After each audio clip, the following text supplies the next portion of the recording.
पिछले पेज पे देखो, पिछले पेज पे देखो, डायग्राम नंबर 2.3। तो उसमें दिखाया गया है कि एसिड और बेस क्यों कंडक्ट करते हैं, why acid and base conduct electricity, ठीक है कि नहीं। So what are the common features of acid and base, that is both are, वो नहीं उसके पीछे 2.3 देखो, what are the common features, लिखिए, वीडियो ऑन कर दीजिएगा, common features of acids and bases, both are electrolyte, both are electrolyte, hence conduct, dissociating cation and anion in water, in cation and anion in water, and conduct electricity.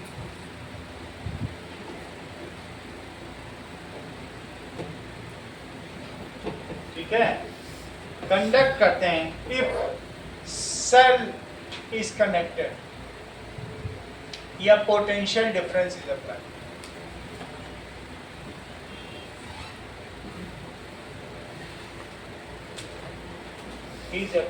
कहने का मतलब है कि दोनों electrolyte हैं, both क्या हैं, charge carrier. इतनी बात हम लोगों को समझ में आ रही कि both are charge carrier.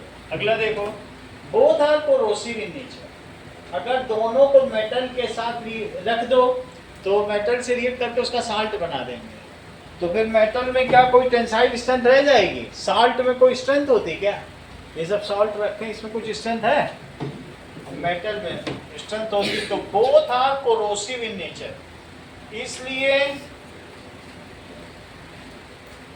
They convert metal into salts.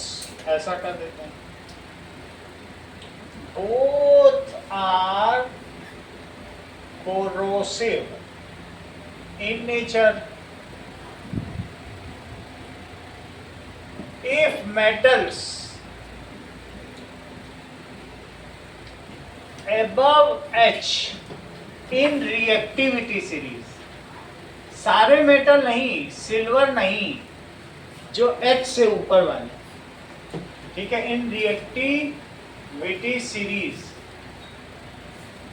comes in contact with acid or base,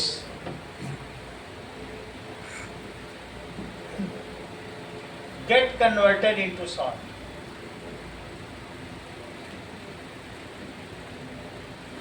Into salt. और सॉल्ट में, मेटल का सॉल्ट में बदल जाना ही कोरोजन है क्या? मेटल का कार्बोनेट में, सल्फेट में, सल्फाइड में, इन सब में बदल जाना ही तो कोरोजन है। तीसरी चीज, so the dilution of concentrated acid or concentrated base is highly exothermic reaction. तीसरी चीज, dilution of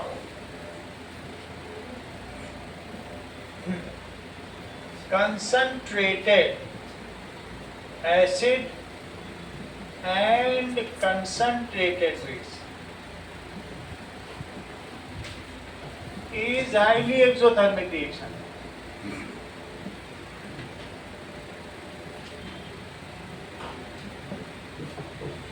Reaction. Now, strong acid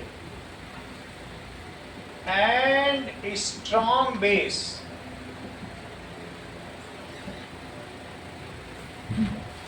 both are dangerous to handle and harmful to skin.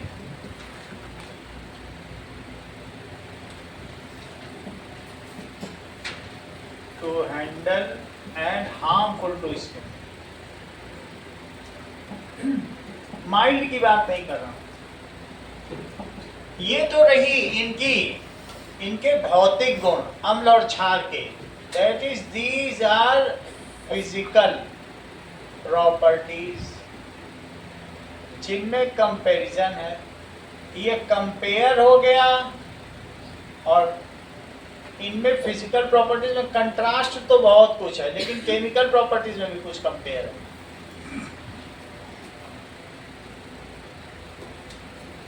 Both reacts with metal, acid plus metal releases hydrogen gas and base plus metal also releases hydrogen gas.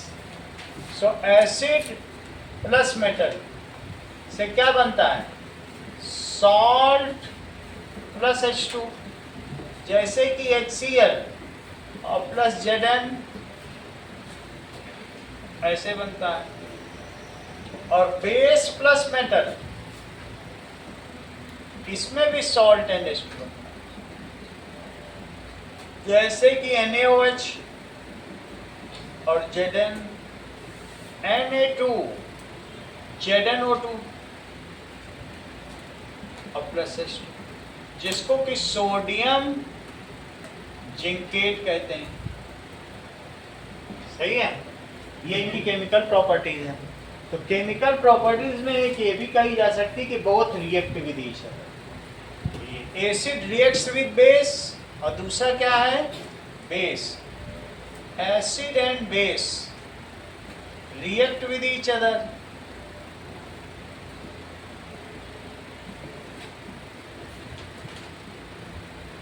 And neutralizes each other। एक दो बार आया question है, कहीं मिलेगा नहीं, लेकिन आ चुका है जनरली बुक में नहीं, लेकिन आप लिख लो, इतना तुम्हारे माइंड में होना चाहिए। आएगा तो कर लेना। आगे देखो, ये कि यहां तक की बात हो गई। पेज नंबर 22 पे 3 इंटेक्स्ट क्वेश्चंस देखिए अविश। तो क्वेश्चन भी बुक के होते चले, जिससे कि हमारा थोड़ा सा आएगा तो हो जाएगा। नाउ क्वेश्चन पूछा गया है कि इंटेक्स्ट क्वेश्चन, नई बुक का कौन सा पेज है? 22 ही होगा कि और कोई है? Page 22। That is why should curd and sour substance 22 है कि अभी तक पेज सेम चल रहा है? सही है, चलो। तो पहला देखो कि ब्रास जो है वो कॉपर प्लस जिंक का होता है 30%। सो ब्रास कंटेन्स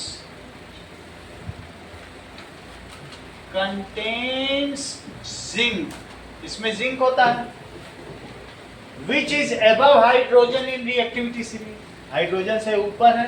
लिखबा सरकाना मगर मंजन, लिखबा सर नाका और मग अल मन जन कर फी कड को नी सन पी भ टू आई तो पे ह गाग बढ़तो पटकन आओ। मेरा कहने का मतलब है ऑरम, गोल्ड छोड़ दो, प्लेटिनम छोड़ दो, सिल्वर छोड़ दो, Fe की 3 वाली वैलेंसी छोड़ दो, 2 वाली को ये कर देगा, रिएक्ट कर लेगा, FeCl2 बना देगा। इसको छोड़ दो और कॉपर, 5 चीजों से रिएक्ट नहीं करता। और हाइड्रोजन से ऊपर जो भी हैं उनसे तो मतलब वो लोग हाइड्रोजन को रिप्लेस करेंगे ना, they will replace hydrogen। the upper metal, upper cation replaces lower cation। बात समझ में आ गई कि नहीं? मान लीजिए कि मैं HCl ले लूं तो Na कहेगा अरे तुम डोनेट करोगे, राजा के होते हुए रंक डोनेट करेगा, let me donate, I am a better donor, मुझे आने दो, मैं दूंगा क्लोराइड, तुम कैसे दे सकते हो? तुम तो मेरी प्रजा के सामंत हो, जब कोई मांगने आएगा तुम उठ के अपना मोतियों का हार दे दोगे क्या? हम हैं, राजा है लिथियम। कौन है राजा?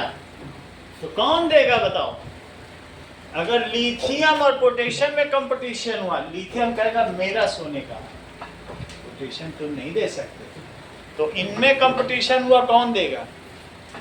H+ भी तो कैटायन ही है।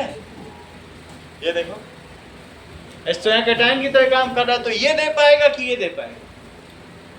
नहीं देगा। कहेगा आई विल बिकम, सोल्यूशन में अगर मान लीजिए HCl और Na डाल दिया तो Na क्या करेगा, अपने इलेक्ट्रॉन छोड़ना शुरू कर देगा। कहेगा मैंने इलेक्ट्रॉन छोड़ दिया है, जिसको लेना है ले ले, अब मैं तुम्हारे पीछे पीछे भी नहीं लगूंगा। और हाइड्रोजन एक बेटर डोनर नहीं है। हाइड्रोजन बोलेगा मैंने तुम्हें दिया था ना, याद आ रहा है ना, पीछे पड़ जाएगा। अरे वो छुटकारा चाहेगा, दिया तो दिया, पीछे क्यों आ रहे हो हमारे। हाइड्रोजन क्या कहा, देखो मैं दिया था, याद वो ऐसा देने वाला है कि उसका जी छोटा हो रहा है देते देते। ऐसा देने वाला नहीं चाहिए, लेने वाले को चाहिए कि दे तो भूल जाए। क्लोरीन किससे लेगा? सोडियम कहेगा वो मैंने छोड़ दिया, जाओ जिसको लेना है ले लो। तो अब क्लोरीन कहेगा इससे तुमने दिया था ना, तुम ले लो अपना, जाओ ले लो। अब मैं चला इससे लेने, तो वो इससे ले लेगा। सही है। और ना भी दे क्लोरीन, तो जो हाइड्रोजन इसने छोड़ा है ये बेचारा लपक लेगा, कहेगा चलो मेरा दिया वापस तो आया। न ले क्लोरीन से, इतनी ताकत नहीं है कि क्लोरीन से लड़ पाए, लेकिन खुला मिल रहा है तो ये H प्लस अब H बना देगा। क्या बना देगा? H बना देगा, और दो H मिलके क्या बना देगा? तो और NaCl का एक सोल्यूशन बन जाएगा और साथ में H2 निकल जाएगा। हाँ, लेकिन वाटर में जो NaCl है वो इलेक्ट्रोलाइट की तरह घूमेगा। वो कोई ऐसा थोड़ी ना समझो कि वैसे घूमेगा, रहेंगे अलग अलग, लेकिन उसने दे दिया, उसने ले लिया, तो देने वाला अब ये माना जाए। समझ में आया? जब तक तुमने HCl डाला था तब तक देने वाला H प्लस था, लेकिन Na के आते ही देने वाला कौन हो गया? Why this? It contains zinc. Zinc is a better donor. किससे better donor है? Hydrogen. And above in reactivity series, सही बात है कि नहीं? देखो, zinc is a better donor and above H2 भी ले सकते हो या हाइड्रोजन इन रिएक्टिविटी सीरीज। सही है। सो इट रिएक्ट्स विद, ये किससे रिएक्ट करेगा? लैक्टिक एसिड से। लैक्टोज शुगर जब दही में बदलती है तो वो किस में बदल जाती है? लैक्टोज शुगर दूध को कहते हैं। और इस पर जब लैक्टोबैसिलस बैक्टीरिया काम करते हैं तो वो क्या करेंगे बोलो?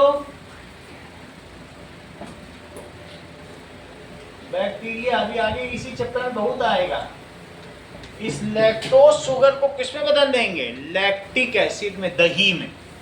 जब तुम दही खाते हो या योगर्ट खाते हो तो वास्तव में वो क्या होता है? लैक्टिक एसिड खट्टा होता है, क्योंकि एसिड तो सोर इन टेस्ट होता ही। तो that is it reacts with lactic acid of curd and zinc. कभी भी मेटल अगर एसिड से रिएक्ट करे तो तुमने कहीं पढ़ा है कि वो सॉल्ट बना देगा। And it produces green coloured salt. जब तुम कॉपर के बर्तन में दही जमाओगे तो दही जमाने के बाद देख लेना कि यहाँ ग्रीन ग्रीन सॉल्ट आ जाएगा बीच में, यहाँ जहाँ बर्तन के आसपास। ये poisonous substance and hazardous to. ऐसी दही ना खाना जो कॉपर के बर्तन में जमा दी गई होगा। कॉपर तो तुम्हारा गलेगा ही गलेगा, क्योंकि कॉपर में भी टिन, ये देखो कॉपर कहाँ गया? कॉपर के पहले टिन होगी और थोड़ा निकिल कोबाल्ट भी होगा, लेड तो नहीं होगी कॉपर, क्योंकि लेड एक ऐसी चीज है कि Rome was not built in a day but it was died in 6th month. उसने लेड के बर्तन में पानी पीना शुरू कर दिया था। सब बड़े बड़े, जूलियस सीजर जिनके नाम जुलाई है, ऑगस्टस जिनके नाम अगस्त, महीनों के नाम रखे गए। इतना महान रोम, उन्होंने लेड का पता नहीं कहाँ से आविष्कार कर लिया। रोम के नीचे लेड निकला, लेड के बर्तनों में ब्लड देखा ना तुम लोग, मोड़ मोड़ के देखते हो यहाँ कि कितना हमारे पास रखा हुआ है। तो उसमें वो खाना पीना, वो हैवी मेटल, उनके उन्होंने पूरे शरीर गला डाला, बड़े से बड़े वीर के पूरा रोम वहीं का वहीं डाल दिया। ब्लड नहीं रहता है, ब्लड डालना तो अवैध है, ठीक है कि नहीं? फिर भी क्या लिखेंगे बताइए? It reacts with lead acid and form green colour salt which is poisonous to consume. सही है? एंड फॉर्म ग्रीन कलर्ड, इसमें सिर्फ तुमने दही रखी थी और ये ग्रीन सॉल्ट बन गया। वो जिंक और लैक्टिक एसिड से बना। जैसे तुम कहते नहीं हो कि जिंक एसीटेट, तो जिंक लैक्टेज, वो तुम 12th में पढ़ोगे, अभी कहाँ पढ़ के क्या करोगे? बट जिंक एसीटेट पढ़ते हो कि नहीं? CH3COO whole twice Zn। तो लैक्टिक एसिड का भी फार्मूला पहले हमने बनाया होगा, नहीं तो आगे पढ़ा देंगे, आएगा ही। वो हमने लैक्टोज शुगर बताई थी कि नहीं, जिसमें कि एक ग्लूकोज टूटता है तो उसमें क्या होता है कि लैक्टिक एसिड बनता है, ये सब बताए। चलो, and green coloured salt which is poisonous to eat, वो कैसा होगा? टू ईट, इसलिए नहीं रखते हैं। और इसके अलावा ये तो मैंने बात की ब्रास की। Even copper contains certain impurities like tin, cobalt and nickel which are above 5% की impurity हो। प्योर कॉपर बहुत महंगा होता है। प्योर कॉपर में एक डिब्बी लेके आया था, वो 300 रुपए का मिला था। तो प्योर कॉपर ऐसे कोई बेचता नहीं है, ये अल्ट्रा प्योर 99.9%। ऐसा मिलेगा नहीं बाजार में।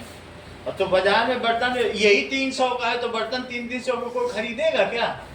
तो इसलिए जो कॉपर होता है, copper contains impurities of tin, cobalt and निकल which are above hydrogen in reactivity series which react with lactic acid to form salt which is poisonous to consume। ठीक है? Even copper vessel contains impurities of कौन कौन सी? Tin,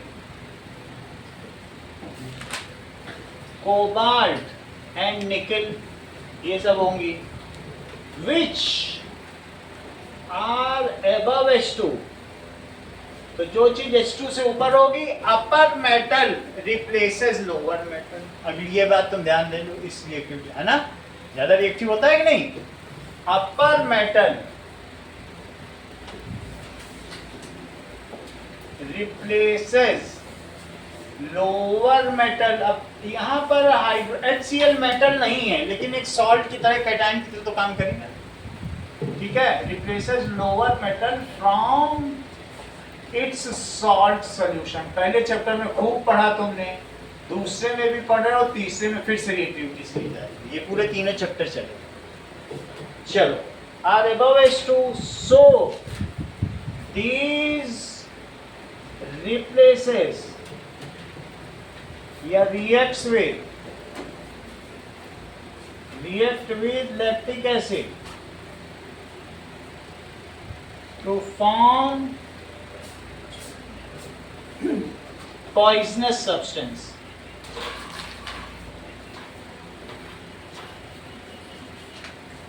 ठीक है? Hence it is advised not to keep curd in copper or brass vessel। इसलिए ये सलाह दी जाती है कि तांबे के बर्तन में दही नहीं रखनी चाहिए। चलो अगला देखो।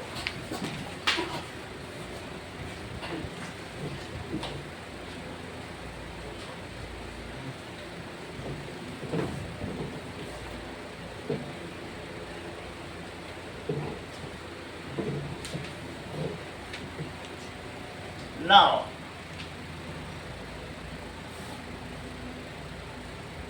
देखिए, which gas is usually liberated when acid reacts with metal? तो कौन सी गैस लिबरेट होती है? Hydrogen gas.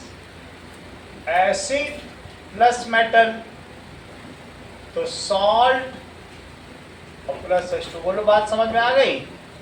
अच्छा, how will you test the presence of this gas? Make diagram and write confirmatory test.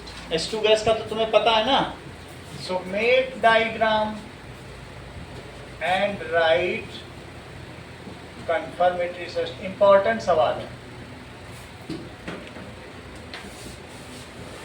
Pop sound आता है। तीसरा सवाल पढ़िए। अब कह रहा है metal compound react with dilute hydrochloric acid HCl के साथ, जो कि डाइल्यूट है या एक्वियस है, कुछ भी लिख सकते, दोनों चलेगा। एक्वियस लिखने का मतलब डाइल्यूट ही है, और मेटल कंपाउंड है, उसने रिएक्ट किया तो मेटल कंपाउंड इससे रिएक्ट करता है, तो then it produces brisk effervescence, तेज बुलबुले पैदा कर रहा है। The gas evolved extinguishes a burning candle, तो ये गैस है जो कि एक्सटिंग्विशेस फायर। तो ये क्या हो सकती है अभिनव, जो गैस एक्सटिंग्विशेस फायर होगी? तो ये this implies it is CO2। ये तो बात हो ही गई, गैस निकलेगी। Right a balanced chemical equation. अगर एक चीज इसमें बनी हुई कैल्शियम कार्बोनेट है तो CaCl2 कह रहा कैल्शियम क्लोराइड भी बन रहा है, तो क्या रिएक्शन होगी? तो चूंकि CO2 बन रहा है और CaCl2 बन रहा है और ये HCl है, तो CO2 के लिए so metal compound is carbonate compound. Metal का तभी तो कार्बन डाइऑक्साइड निकली। और किस में निकलती है? 5 तुमने एसिड की रिएक्शन पढ़ी, और कहीं CO2 निकलती है क्या? तो इसलिए क्या लिखोगे? So metal compound is metal carbonate, that is CaCO3 और metal bicarbonate.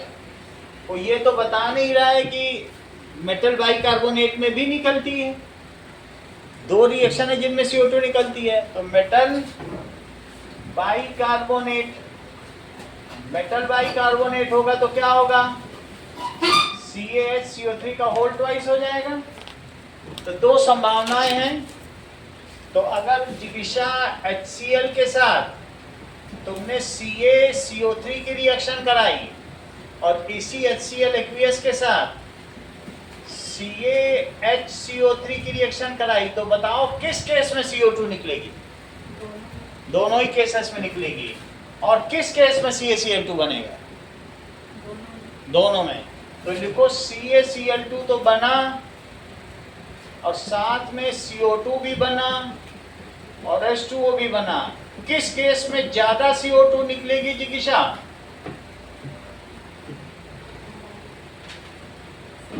Yes, in the second case, क्योंकि इसमें बाइकार्बोनेट का होल ट्वाइस, तो इसमें 2 CO2 निकलेगी और इसी तरीके से 2 वाटर भी निकलेंगे मॉलिक्यूल। और जबकि ऊपर वाले में क्या होगा? एक ही होगा। हमेशा बाइकार्बोनेट में इफरवेसेंस आ जाती है।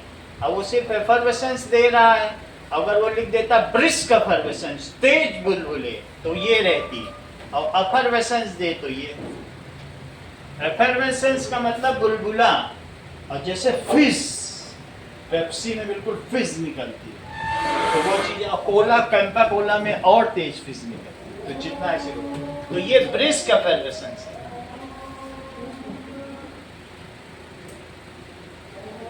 और यहाँ पे क्या होगी? सिर्फ एफरवेसेंस। एफरवेसेंस का मतलब बुलबुले, और इसको क्या कहेंगे? तेज बुलबुले। खैर हमें इन सब से मतलब नहीं है, एफरवेसेंस बोला तो दोनों केसेस है। और ये these are the desired chemical equation. H2O तो लिखी। अगला सवाल देखिए। अब हमें आप ये मुझे बताइए, अल्कोहल और ग्लूकोज के बारे में ऊपर मैंने बता दिया है कि ग्लूकोज और अल्कोहल क्या करते हैं, लिखा है दूसरी लाइन में, लिखा है कि नहीं? ये लोग कंडक्ट नहीं करते क्योंकि मॉलिक्यूलर होते हैं। तुम्हें सिर्फ अनुष्का ये बताना है कि नीचे वाला चित्र क्या कह रहा है, इससे ज्यादा ना हमें तुमसे कुछ पूछना है ना तुम्हें कुछ बताना है। एक दो लाइन में बता दो जस्ट ये हो क्या रहा है, बाकी तो मैं पूरा समझा ही दूंगा तुमको। बोलो, आप भी बता सकते हो, दांत तो आपके नेल कटर है ही, आप बता दो कितने ट्रिलियन खा चुके हो अब तक? से क्या हुआ? यस, आशीष रिपीट करो जो इन्होंने बोला, कंटिन्यू करो, तुम खाते रहो, नेल खाने को मना नहीं, बस बताते रहो सब, उसमें तो पौष्टिकता होती है। चलो, व्हाट हैपेंस, तो अब जरा तुम 2.2.1 पे आ जाओ। आधी चीज इन्होंने बता दी है। आशीष तुमसे आधी चीज पूछी थी, ये देखो, तुम्हें क्या करना है, H2SO4 कुछ ना मिले तो हार्पिक, और नहीं तो बाजार में H2SO4 10 रुपए की तेजाब की बोतल होती है, ये तेजाब की बोतल है, हर प्रोविजन स्टोर के बाहर रखी हुई, ये बाथरूम क्लीनर, यही सल्फ्यूरिक एसिड है, यही बैटरी एसिड H2SO। ऐसा कोई प्रोविजन स्टोर नहीं है जिसमें ये ना मिले, और इसी से डाल के काम करते हैं। समझ में आई बात कि नहीं? तो H2SO4 में, और घर में नमक होगा ही, मम्मी की नजर बचा के एक चम्मच डाल लो, थोड़ा तेजाब लो, तेजाब ना मिले हार्पिक ही ले लो, वो भी सल्फ्यूरिक एसिड थोड़ा बहुत रहता है उसमें, लेकिन ये सबसे सही। और किसी किसी क्या होगी भी। और प्लस क्या डाल दिया, NaCl। तो तुम मुझे बताओ कि H2SO4 में NaCl डाल दिया, कभी अभी तक तो ऐसी रिएक्शन देखी नहीं थी कि एसिड में साल्ट डाला हो। क्लोराइड की तो कभी देखी है क्या? नहीं देखी है। तुमने तो कार्बोनेट की देखी है, बाइकार्बोनेट की देखी है, मेटल ऑक्साइड की देखी है, ठीक है, और मेटल हाइड्रोक्साइड की भी देखी, तुमने बेस की भी तो देखी है, और सिर्फ मेटल की भी देखी, लेकिन फिर भी ये दोनों रिएक्ट करेंगे। और Na अविश अगर SO4 के साथ रिएक्ट करेगा तो बताओ क्या बनाएगा, यदि ये 2 की उपस्थिति में Na2SO4 बनाएगा। तो Na2SO4 तो बन ही गया, और क्या बनेगा? हाँ, 2HCl बनेगा। तो जो 2HCl बनेगा, अगर तुमने इसके माउथ में, इसमें से जो निकलने वाली गैस होगी ये वाइट होगी, वाइट फ्यूम्स। कैसी होगी? White fumes. और आशना, अगर तुम इसके पास ब्लू लिटमस पेपर लाती हो तो क्या तुम मुझे बताओगी कि ये ब्लू लिटमस पेपर कैसा हो जाएगा, जबकि ये HCl एक गैस है, ये सॉल्ट है, सॉल्ट उसी में रह जाएगा। HCl क्या है? गैस। गैस को ऐसे दिखाते हैं कि नहीं दिखाते हैं? और सॉल्ट डिसॉल्व रह जाएगा। तो तुम मुझे बताओ ये किसकी गैस निकली? HCl की। और ये रहा तुम्हारा ब्लू लिटमस पेपर। इस ब्लू लिटमस पर क्या प्रभाव पड़ेगा? What will be the effect rendered by HCl on this blue litmus paper? बोलो अनुष्का। उसने तुरंत बता दिया, ये बताया। उन्होंने कहा कि रेड नहीं होगा। यही आंसर चाहिए, ये इंटेलिजेंसी है जो अनुष्का तुरंत पकड़ ली। बोले कैसे रेड हो जाएगा सही, ये तो मामला बिगाड़ रही है। अभी तक तो हमने कभी नहीं पढ़ा, वही चीज है पूरी। बहुत अच्छा बताया आपने। तो ये रिएक्शन हुई। If we bring blue litmus paper, अब क्वेश्चन है, when we mix sulfuric acid with NaCl and bring a blue litmus paper, it does not become red. What is the reason? Book की exercise का question. So when we mix sulfuric acid with common salt, देखो common salt के साथ mix किया, then a salt, कौन सा salt बन रहा है? Sodium sulphate. इसका नाम क्या है? is produced या formed and white color fume white colour fumes, Kanishka किसके निकलते हैं ये white colour fumes? Of HCl gas is liberated if we bring blue litmus paper at mouth of test tube, its color does not change. ऐसा क्यों? If we bring, ठीक है, blue litmus paper,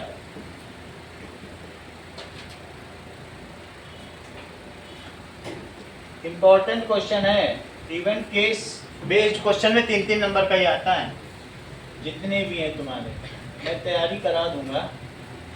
eight mouth of test tube, its colour does not change to red, change to red as HCl gas is molecular in nature। ये कैसी रहेगी? molecular in nature।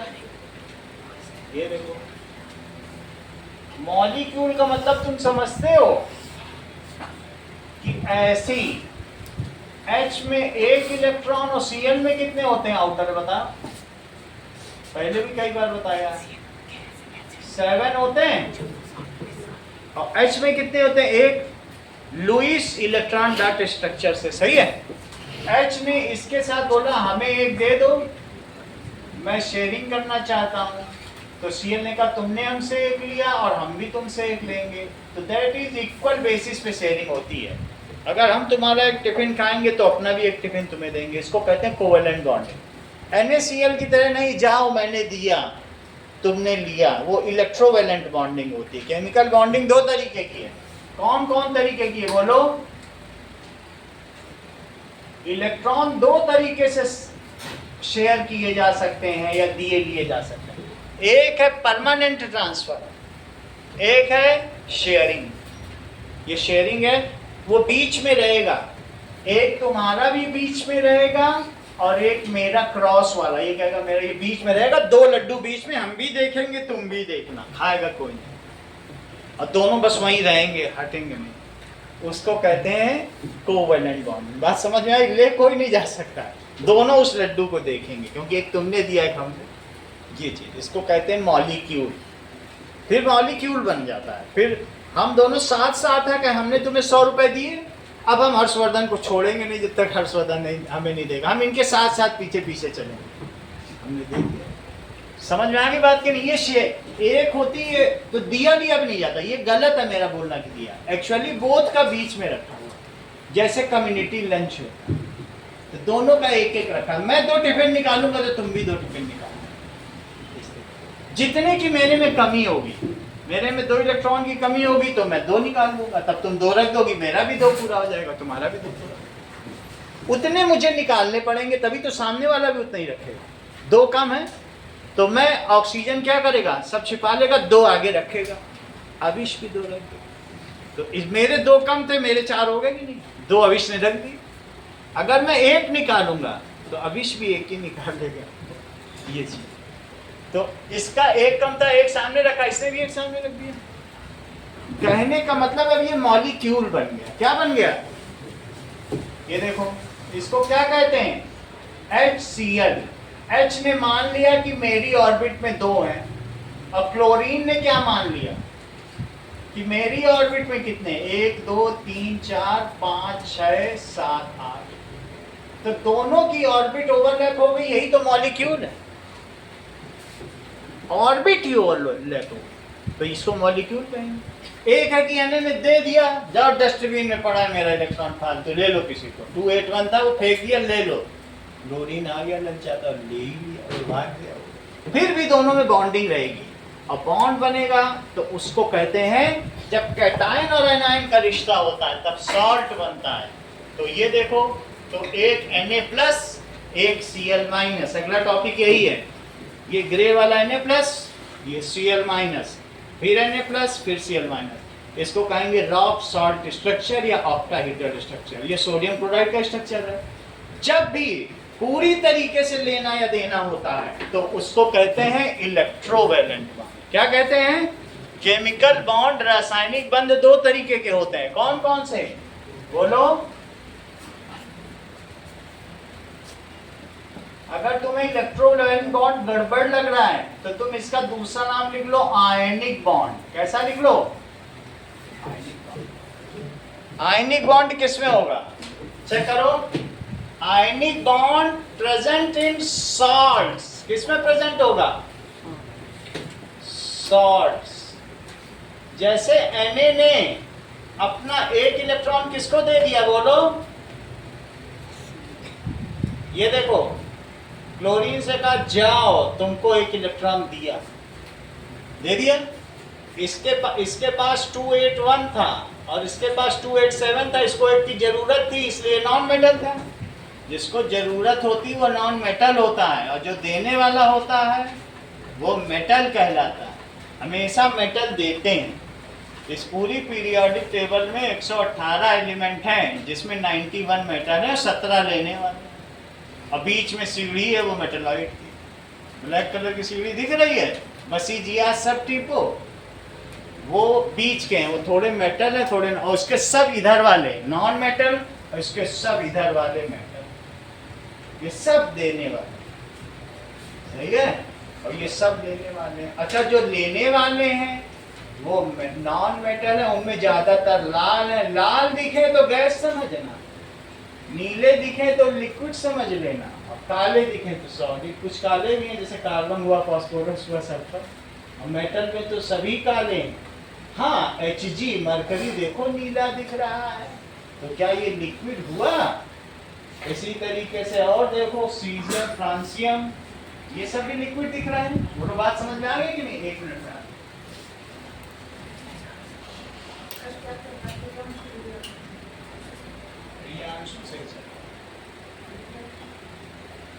बीच में आया नहीं, 2-4 बाकी तो ठीक है। नहीं सही, दोनों सही।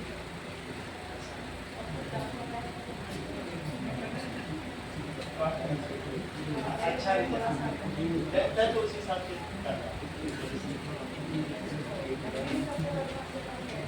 पर सिंसियर जो बताता है समझता भी है, जितना बताते हैं समझता। थोड़ा भी लेकिन वो भी आ जाए, जैसे 9 हो जाएगा, धीरे 8 में आया ना, लेकिन वो आएगा 2 साल बढ़ेगा। ये अच्छा क्या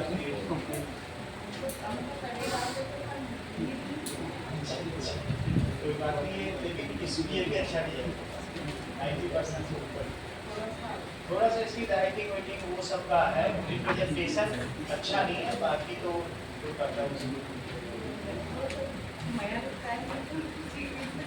वही चीज थोड़ी सी सही हो जाए ना तो 5% कवर कर दें।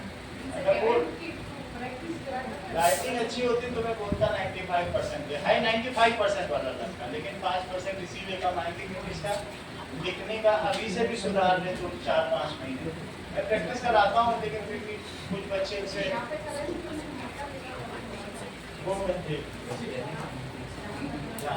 आ गए बहुत अच्छा। नहीं मुझे ध्यान है, अच्छा तो नहीं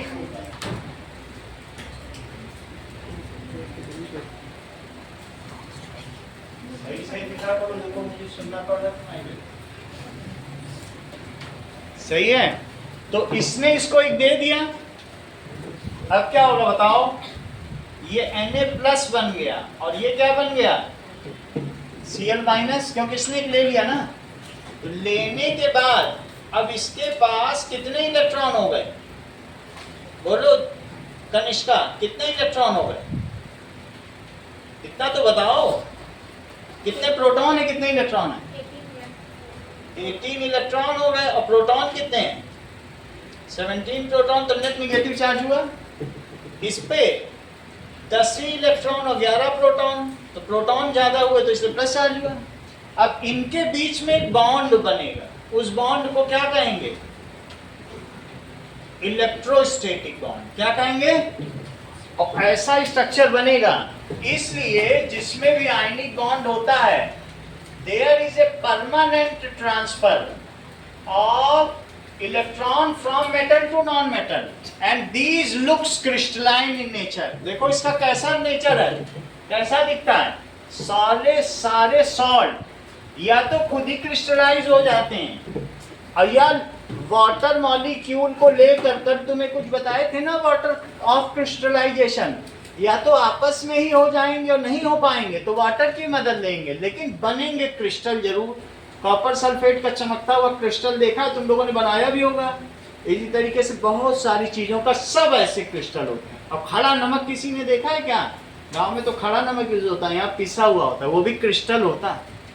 तो इस तरीके से मेरा कहने का मतलब है, if there is transfer of electron तो भी बॉन्ड बनेगा, और उसको कहेंगे आयनिक बॉन्ड, इलेक्ट्रोस्टैटिक बॉन्ड और इलेक्ट्रोवैलेंट बॉन्ड। 3 नाम है, तुम्हें जो नाम पसंद हो वो ले लो। ये कौन सा बॉन्ड है? ये इलेक्ट्रोस्टैटिक फोर्स ऑफ अट्रैक्शन है। और दूसरा कौन सा है बोलो? ये दूसरा कौन सा है बताइए? कोवैलेंट बॉन्ड, जिसको कहते हैं सह संयोजक बंध। आपस में एक दूसरे के साथ वैलेंसी को साझेदारी कर रहा है। जैसे HCl, चेक करो, H का एक इलेक्ट्रॉन और H का एक इलेक्ट्रॉन, इसने कहा मैं तुम्हारा एक शेयर कर लूं, शेयर बोलेगा, ये नहीं कहेगा कि ले लूं। जब दोनों भिखमंगे हो, एक मेटल हो एक नॉन मेटल हो, तो लिया दिया जाता है। ये दोनों के दोनों भिखमंगे, दोनों नॉन मेटल, भिखमंगों के बीच लिया दिया जाएगा क्या? वहां तो कोवैलेंटी बनेगा। उसने कहा ठीक है, हम दोनों आपस में शेयर कर लेते हैं, हमें भी एक चाहिए तुम्हें भी एक चाहिए, और राजा कहीं दिख नहीं रहा, हाँ बीच में रखेंगे उसको। तो ऐसे में उसको क्या कहेंगे? मॉलिक्यूल। ये आयन है, ये कैसा है? क्रिस्टल है। यहाँ मॉलिक्यूल नहीं है, यहाँ फार्मूला यूनिट है। इसका जो सिंपलेस्ट रेशो है उसको कहते हैं फार्मूला यूनिट। इसको कभी भी ना कहना कि इसका मॉलिक्यूलर मास। कभी भी तुमने NaCl मॉलिक्यूल बोल दिया तो क्लास में टीचर उसके बाद से हंसती ही रहेंगी जब तक तुम स्कूल नहीं छोड़ दो। तो आयंस जो होते हैं, जिनमें कैटायन और अनायन होते हैं, एक मेटल और एक नॉन मेटल हो, कभी मॉलिक्यूल ना बोलना, हमेशा उसको बोलना सिंपलेस्ट फार्मूला होगा। 9th में पढ़ ही चुके हो, फार्मूला यूनिट। क्या बोला जाएगा? क्योंकि कभी मॉलिक्यूल होगा ही नहीं। NaCl के पहाड़ खड़े हैं, क्रिस्टल खड़े हैं, कहाँ मॉलिक्यूल है? और CO2 मजे से मॉलिक्यूल बना, हवा में घूम रहा है, O2 मॉलिक्यूल बना घूम रहा है, H2 मॉलिक्यूल तो हवा में घूमते हैं, और क्रिस्टल के पहाड़ होते हैं। बोलो बात समझ में आ गई? तो मेरा कहने का मतलब है यही चीज HCl में भी है। अब सवाल करना, क्या चीज कही गई है? HCl gas is molecular in nature, in this the sharing of electron takes place. हमने तुमसे लिया, तुमने हमसे लिया, और हाथ पकड़ के चल दिए दोनों मजे से। क्यों? हमको तुमसे, तुमको हमसे काम है, और कार्य दुनिया तो बराए नाम है। बाकी दुनिया सिर्फ नाम मात्र की है, हमको तुमसे, तुमको हमसे काम। ये बात सही कि नहीं? हमने तुमसे लिया, तुमने हमसे लिया, बाकी किसी से क्या लेना, चलो हाथ पकड़ के घूमे। ये चीज होती मॉलिक्यूल। बोलो बात समझ में आ गई कि नहीं? तो इसका मतलब HCl gas is molecular in nature. और जब मॉलिक्यूलर इन नेचर है तो क्या उसके पास H+ आयन होंगे? नहीं होंगे। मॉलिक्यूलर नेचर का मतलब है ये HCl बन गया, बॉन्ड बन गया। It has no H+ ion, and H+ ion are needed to convert blue litmus to red. क्यों आशना ने मना कर दिया? नहीं सर, ऐसे कैसे बदल देगा? उसको मालूम है ये बात कि ये मॉलिक्यूल है, and molecule does not contain H2 में क्या H+ आयन? कहीं नहीं। Molecule it does not contain H+ ion, इसमें H+ आयन है ही नहीं है। We know H plus ion is needed to convert blue litmus to red.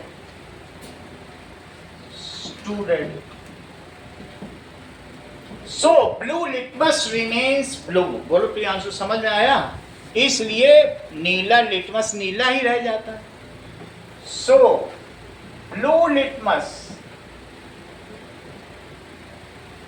remains blue, वैसा ही रह जाता है. ठीक है? In contact with white HCl fumes. किसके संपर्क में आने से? सफेद धुएं के संपर्क में आने से. इन कॉन्टेक्ट विथ, बहुत इंपॉर्टेंट क्वेश्चन है, विथ व्हाइट HCl फ्यूम्स. अब आगे की बात करो. आशना कहती है हाँ सर, अगर आप लिटमस पेपर को गीला कर लो तो HCl उसकी सरफेस पे आएगी और टूट जाएगी, क्योंकि पानी के संपर्क में तुमने गीला कर लिया पानी में और अब लाए तो HCl आएगा तो वहाँ टूट जाएगा. टूटेगा तो इलेक्ट्रोलाइट है, H प्लस बना देगा और Cl माइनस बना देगा, और वही H प्लस उस ब्लू लिटमस को क्या कर देगा? और ड्राई लाओगे कुछ नहीं, और अगर गीला करके लाओगे, बोलो बात समझ में आ गई कि नहीं? हाउएवर, लिखो इस चीज को, बुक का ही क्वेश्चन है एक्सरसाइज का. हाउएवर कई तरीके से पूछा जा सकता है. If moist blue litmus paper is brought near it, तो क्या होगा? HCl molecule dissociates, ठीक है, to form H plus ion. हम Cl माइनस नहीं बोलेंगे, वो भी देगा बट वो हमारे काम का नहीं. Dissociate to produce H plus ion. Then HCl comes in contact with water. Contact, हमें मालूम है एसिड क्या होते हैं, जो वाटर के संपर्क में H प्लस आयन दे, अदरवाइज तो वो मॉलिक्यूलर ही होते हैं. ठीक है? Comes in contact with water and dissociate to produce H plus ion, which changes blue litmus to red. Blue litmus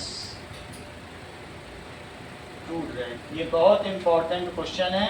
तो समझ में आ गया दीपिका की? कहीं नहीं समझ में आया तो मैं थोड़ा बहुत और बता दूं. आ गया? चलो अब आगे की बात करो.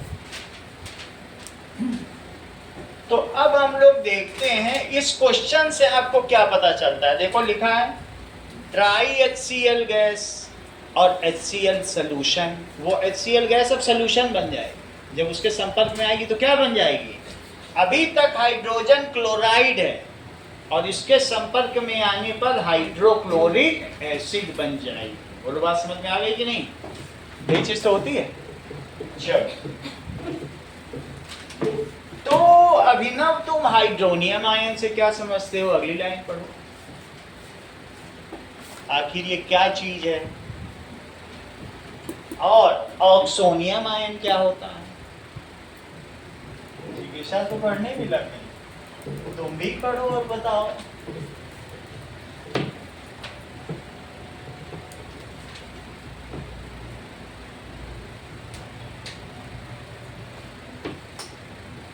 चलो इतनी बात तो हो गई. हाँ अभिनव बोल नहीं रहे आप, कुछ नाराजगी है. सर इसमें HCl और H2O को जब दिया है, मतलब HCl को वाटर में डाला जाता है तो हाइड्रोजन आयन प्रोड्यूस होता है और Cl हर चीज के लिए होता है. यही चीज हम सुनना चाहते थे, वही बोल. अब हम लोग ये समझे ही नहीं क्या. देखो हाइड्रोनियम आयन यानी H3O प्लस. H एटम, ये H एटम है, ये इलेक्ट्रॉन है. इलेक्ट्रॉन का साइज कितना होता है? 10⁻⁻10 मीटर, यानी 1 एंगस्ट्रॉम। और न्यूक्लियस का साइज कितना होता है? 10⁻⁻15 मीटर। ये चीज जो एटम है उससे 1,00,000 गुना बड़ा है। कितना बड़ा है? When electron leaves hydrogen atom, hydrogen atom है ये, ध्यान दीजिएगा, ये H एटम है, और इसमें से लीव कर गया hydrogen atom. Now only nucleus is left. क्या बच जाता है बताओ? Nucleus is left, that is only proton is left, क्योंकि हाइड्रोजन में न्यूट्रॉन तो होते ही नहीं है। तो क्या बच गया? Proton is left, it's size is 1,00,000 times smaller than atom. इसका साइज कितना है? 1,00,000 टाइम्स।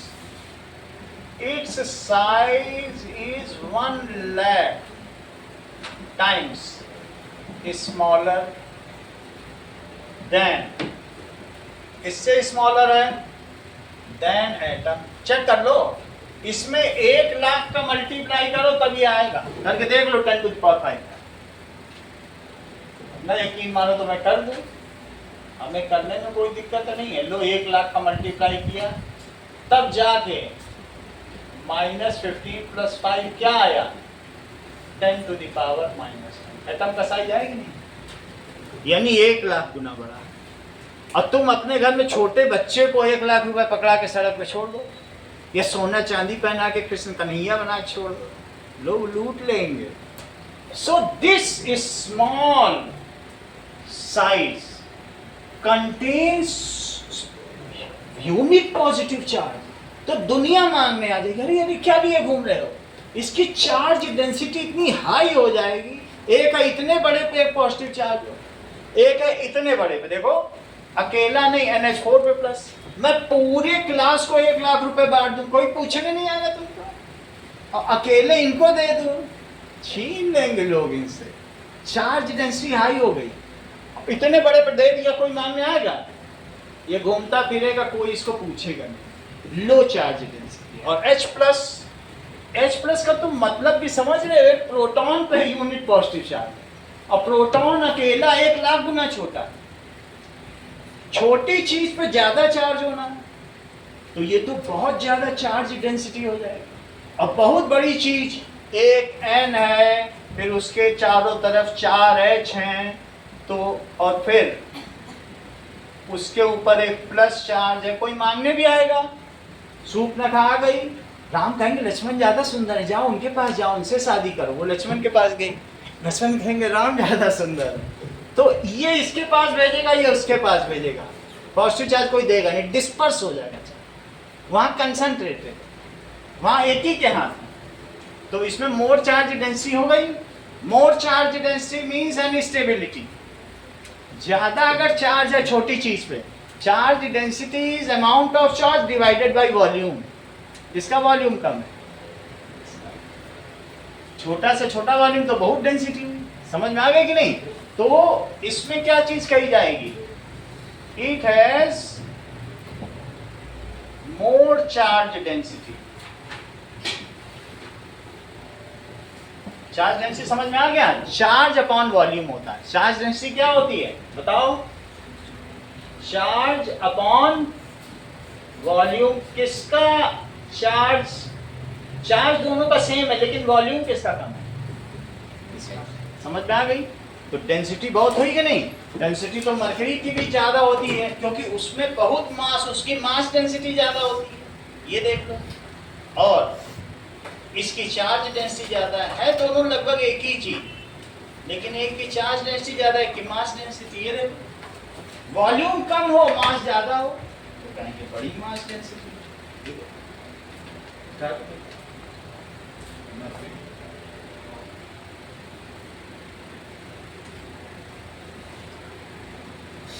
मरकरी के पास वॉल्यूम कम है भाई, ये देखो, इसी को तो मास ऐसे ही चार्ज डेंसिटी में भी होता है, कम जगह में ज्यादा चार्ज। तो ये क्या हो जाएगी, ये मास डेंसिटी है। पानी से 13.6 गुना भारी है, तो सिर्फ 7,000 का है। मरकरी तो बहुत कॉस्टली होता है ना।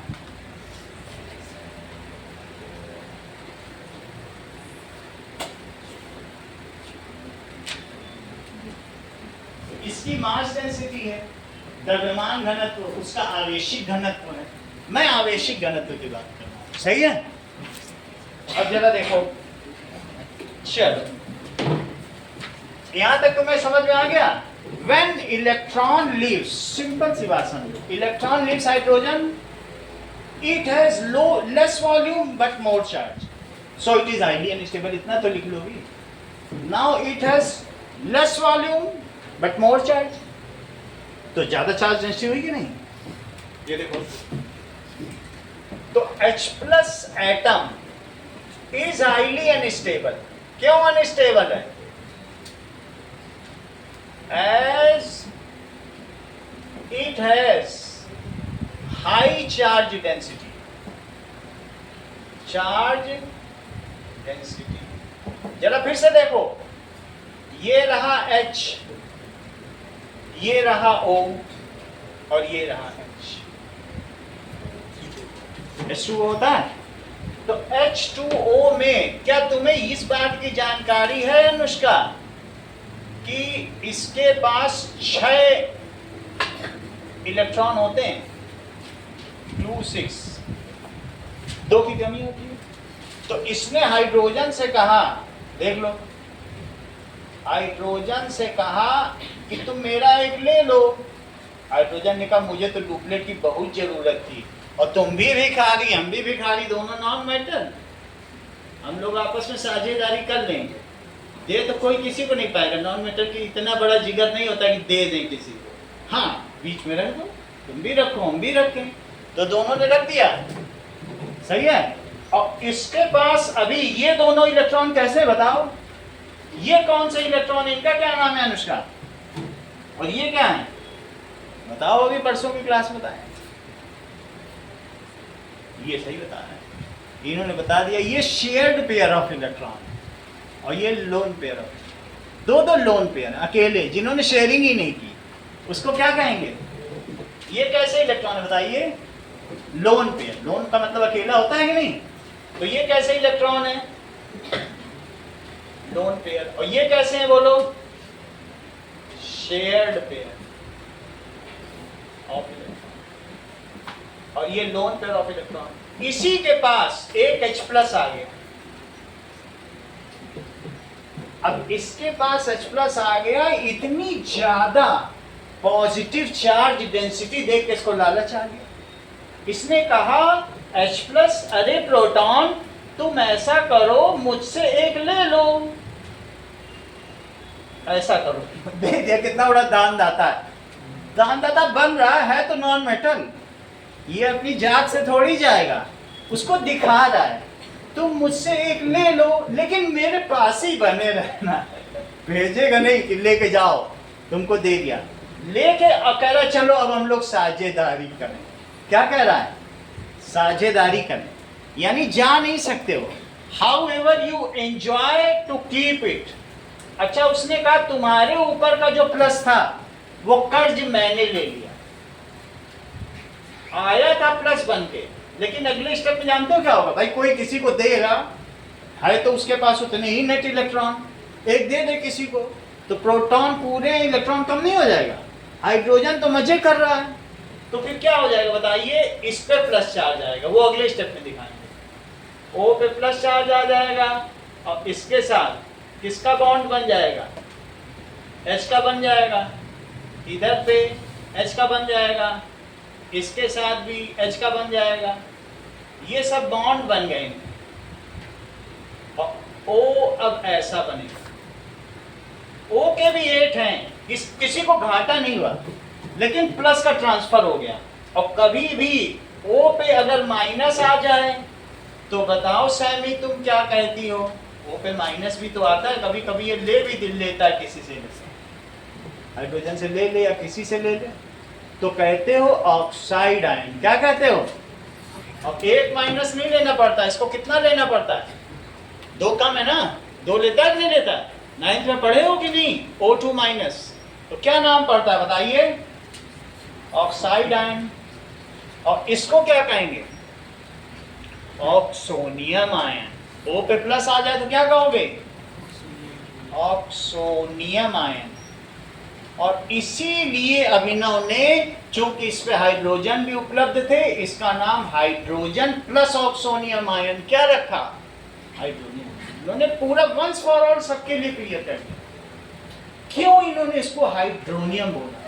उसके पीछे का राज यही, हाइड्रोजन और प्लस ऑक्सोनियम आयन। तो फुल नेम क्या हो गया? हाइड्रोनियम। देखो, हाइड्रोजन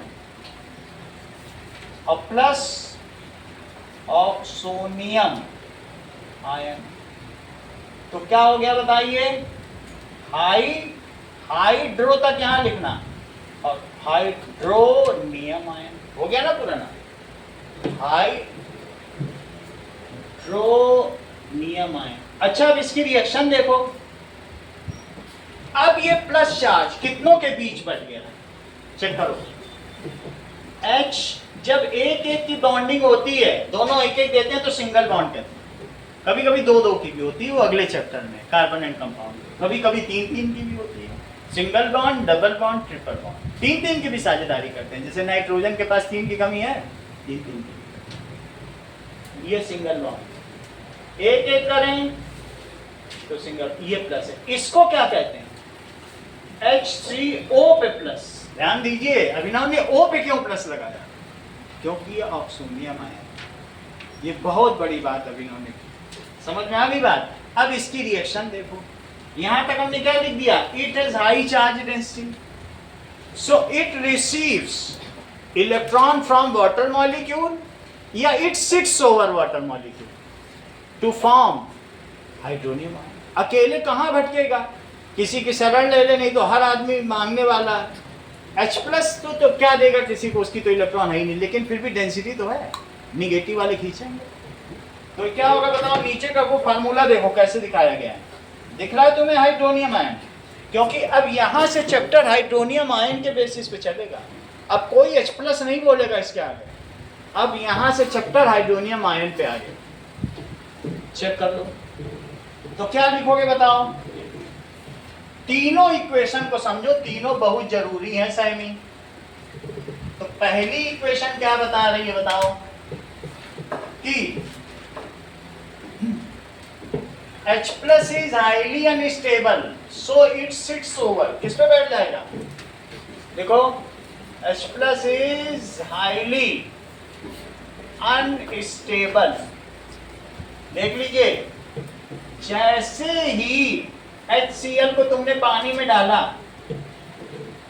H प्लस यहां नहीं रहेगा, क्योंकि ये हाईली अनस्टेबल है, चार्ज डेंसिटी बहुत ज्यादा है। तुरंत एक इसके पास चला गया, बताओ, इसके ऊपर जाके बैठ गया। और बैठ गया तो क्या होगा? अकेला तो एक प्रोटॉन कहाँ रह पाएगा? रह पाएगा क्या? हमारी बॉडी में एसिड घुसता है तो कहाँ घुसता हड्डी तक गला देता है। एक प्रोटॉन ही तो है, घुसते घुसते कहाँ घुस जाए पता चलेगा क्या? 1,00,000 गुना छोटा। So it sits over water molecule to form, यही डेफिनेशन भी है, to form H3O plus called hydronium ion. यही तुम याद कर लो, हाइड्रोनियम आयन जगह जगह आएगा, हर गली नुक्कड़ में मिलने वाला है। तुम्हें क्या बताया गया बताओ पहली रिएक्शन में? कि ये देखो, H प्लस और प्लस H2O मिलके क्या बनाएंगे? H3O plus. यहां तक ठीक है? इतनी तो तुम्हें बात पता चल गई। ये H प्लस बना कहां से था? Hydronium ion. जरा चेक करो, HCl और प्लस वाटर, Cl अलग हो जाए, Cl बहुत बड़ा, लेकिन H अकेला नहीं रह सकता, इसलिए हम जब भी बात कह रहे हैं कि लिटमस पेपर को ब्लू कौन करता है, तो मैं झूठ बता रहा था। H प्लस थोड़ी ना करेगा, H3O प्लस करेगा। वास्तव में H प्लस करके कुछ हो ही नहीं सकता, उसकी लाइफ 10⁻⁻8 सेकंड, इतनी कम लाइफ है। तो ये जब इसके साथ जाएगा तो वास्तव में हाइड्रोनियम आयन और साथ में हाइड्रेटेड, हाइड्रेटेड का मतलब समझते हो, ये घिर जाएगा। किससे घिर जाएगा? वाटर मॉलिक्यूल से। ये तो पहली ही क्लास में तुम्हें बता दिया था, इसको हाइड्रेशन कहते हैं। वाटर मॉलिक्यूल में एक एंड प्लस होता है, एक माइनस एंड होता है, तो ये घिर जाएगा, ये हाइड्रोनियम आयन बना देगा। समझ में आ गई बात? यही बुक में पढ़ो, लिखा है क्या उसके नीचे की रिएक्शन? नहीं भी लिखा है तो ये तुम समझ लो कि एक्वियस फ्लोरीन है। जरा चेक करिए कि व्हाट हैपेंस, अगली रिएक्शन देखो, NaOH प्लस वाटर होगा तो क्या होगा? NaOH में साथ में नहीं लिखना है, NaOH में ऊपर लिखना है, क्योंकि यहाँ ये रिएक्शन को बैलेंस कर दे रहा है और यहाँ ये कर पाएगा। तो यहाँ तुम क्या लिखोगे बोलो? Na प्लस एक्वियस और प्लस OH माइनस एक्वियस। पिछले वीडियो से हम एक दो देख लेना, तुमको सब क्लियर हो जाएगा।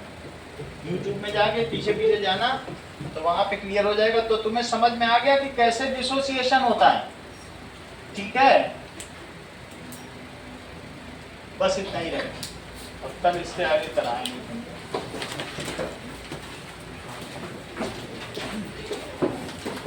बंद कर दिया क्या?